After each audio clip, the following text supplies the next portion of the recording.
আজকের এই ভিডিওতে আলোচনা করব পলিটিক্যাল সায়েন্স নিয়ে। পলিটিক্যাল সায়েন্স সেটা পেপার 8 মেজর পেপার হবে এবং সেমিস্টার 4-এর জন্য। আর মেজর পেপার 7 যারা দেখে নেবে, মেজর পেপারটা আমরা দিয়ে রেখেছি এর আগেই। তোমরা ডেসক্রিপশনে তোমরা প্লে লিস্টে যেতে পারো। প্লে লিস্টে গেলে দেখবে 4th সেমিস্টারের উপর 2025-এর উপর একটা ফোল্ডার করা আছে, সেখানে গেলে সেই পেপারটা পেয়ে যাবে। আর সেই পেপারে ফোল্ডারে গিয়ে তোমরা পেপার 7টা দেখে নেবে। তাহলে আজকে আলোচনা করবো পলিটিক্যাল সায়েন্স পেপার 8 থেকে কোন কোন প্রশ্নগুলো তোমাদের ভালো করে পড়তে হবে। তাহলে চলো দেখে নিই। প্রথমত আমরা ইউনিট 1 থেকে টোটাল প্রশ্ন আমরা 5টা রেখেছি। এখানে একটা কথা বলে রাখি, যে প্রশ্নগুলো তোমাদের ভালো করে দেখতে হবে সেগুলি স্যারের স্টার মার্ক করে দিয়েছি, যেটি পরীক্ষার জন্য ইম্পর্টেন্ট ফাইনাল। আর যে এক্সট্রা প্রশ্নগুলি আছে সেগুলি রেখেছি তোমাদের 2 মার্কসের জন্য, যাতে কিছুটা হেল্প হয়। আর একটু দেখে গেলে বাই চান্স জন্য কোনো কারণে যদি স্টার মার্ক থেকে যদি স্লিপ করো তাহলে এগুলি থেকে চলে আসবে। তো তোমরা আশা করি স্টার মার্ক থেকে তো চলে আসবে 100%, কেননা আমরা বিগত বছরও আমরা যেরকম সাজেশন দিয়েছি সেমিস্টারগুলোতে সেরকম প্রশ্নই পরীক্ষাতে এসেছে। তারপরে এক্সট্রা কোয়েশ্চেন রাখার মানে হচ্ছে তো তোমাদের 2 মার্কস অনেক পড়তে হয়।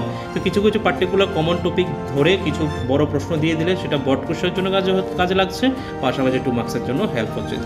মুখস্থ না করে অ্যাটলিস্ট দেখে যাবে আনসারটা কীরকম হবে, তাহলে তোমাদের অনেকটা হেল্প হয়ে যাবে। আর সেখান থেকে প্রথম প্রশ্ন যেটা দেখতে পাচ্ছি আমরা ভারতের সংবিধান প্রিয়াম্বেল থেকে রেখেছি ইন্ডিয়ান কনস্টিটিউশনের উপরে, সেই টপিক থেকে একটা প্রশ্ন তোমরা তৈরি করে নেবে। জাস্ট আমি টপিকগুলি বলে দিচ্ছি। আর ইউনিট 2 থেকে কনস্টিটিউশন থেকে একটা প্রশ্ন রেখেছি, সেটা ইন্ডিয়ান কনস্টিটিউশন, সেখান থেকে যা প্রশ্ন সেটার উপর একটা প্রশ্ন রেখেছি। এবং যে বা এটা দেওয়াটা কোয়েশ্চেন দিতে পারে, discuss the philosophy of Indian constitution, মানে ইন্ডিয়ান কনস্টিটিউশন সম্বন্ধে যা জানো তার ফিচার্স টিচার যা আছে, নেসেসিটিস সব কিছু একটা আনসারের মধ্যে রেখে করে নেবে। এবার যে পার্টটা জিজ্ঞেস করে পরীক্ষাতে সেই পার্টটা তুমি লিখে আসতে পারবে। আর এক্সট্রা যেগুলি রেখেছি সেগুলো একটু দেখে নাও। তার মধ্যে মাইনরিটি রাইটসটাও আমরা রাখছি একটু কমনে, সেটা একটু দেখার চেষ্টা করবে। মাইনরিটি রাইটসের উপর একটা প্রশ্ন তৈরি করে নেবে। ন্যাশনাল ফ্ল্যাগ, ন্যাশনাল অ্যান্থাম, এগুলি থেকে ব্রড কোয়েশ্চেন না আসলেও 2 মার্কসের প্রশ্ন অবশ্যই আসবে। আমি তোমাদের রিকোয়েস্ট করবো যে এইগুলি থেকে ডিনাই করে যাবে না যে আমি স্টার মার্কগুলি দেখলাম বাকিগুলি 2 মার্কস তো তোমাকে লিখতে হবে। একটা 6টা 2 মার্কস আছে, সেটা একটা বড় প্রশ্নের সমান হয়। তো সেখানে যদি অ্যাটলিস্ট 4 থেকে 5টা প্রশ্ন যদি একুরেট লিখে না আসতে পারে তাহলে সেখান থেকে অনেকটা নাম্বার কমে যায়। তাহলে চলো ইউনিট 2 থেকে কী পড়তে হবে দেখে নিই। ইউনিট 2 থেকে এখানে 4টা প্রশ্ন রাখা হয়েছে। সে 4টা প্রশ্নের মধ্যে থেকে প্রথম দুটো কী আছে দেখে নিই। প্রথম দুটোর মধ্যে একটা হচ্ছে ডিরেক্টিভ প্রিন্সিপাল থেকে একটা প্রশ্ন রেখেছি, সেটার ইম্পর্টেন্স, সিগনিফিকেন্স এগুলো ভালো করে দেখবে। আর একটা রেখেছি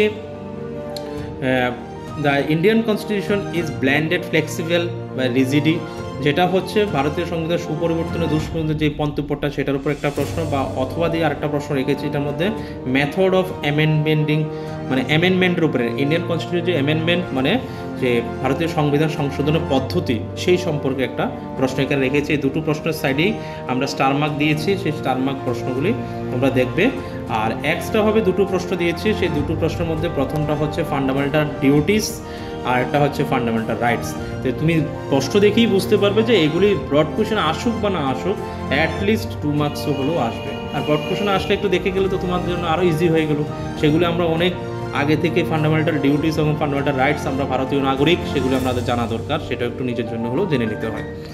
আর ইউনিট 3-তে যাওয়ার আগে একটা কথা বলবো, যদি এখানে যে প্রশ্নগুলি আমি দেখাচ্ছি সেগুলি আনসার যদি তোমরা একদম ইউনিট ওয়াইজ পিডিএফ ফর্মে আমার থেকে পেতে চাও তাহলে স্ক্রিনে দেওয়া নাম্বারে, নয়তো বা এখানে যে নাম্বারটা দেওয়া আছে এটাতে ফোন করে বা হোয়াটসঅ্যাপ করে পিডিএফ ফর্মে আনসারগুলো নিতে পারো। সাজানো গোছানো আছে সুন্দরভাবে, তোমরা নিয়ে নিলে আমি পারলে একদিন সবগুলি মানে যে নোটসগুলো আমি বানাই সেগুলো একটা রিভিউ নিয়ে আসবো, কেমন টাইপের নোটস থাকে আমি সাজেশনগুলি প্রোভাইড করার পরে।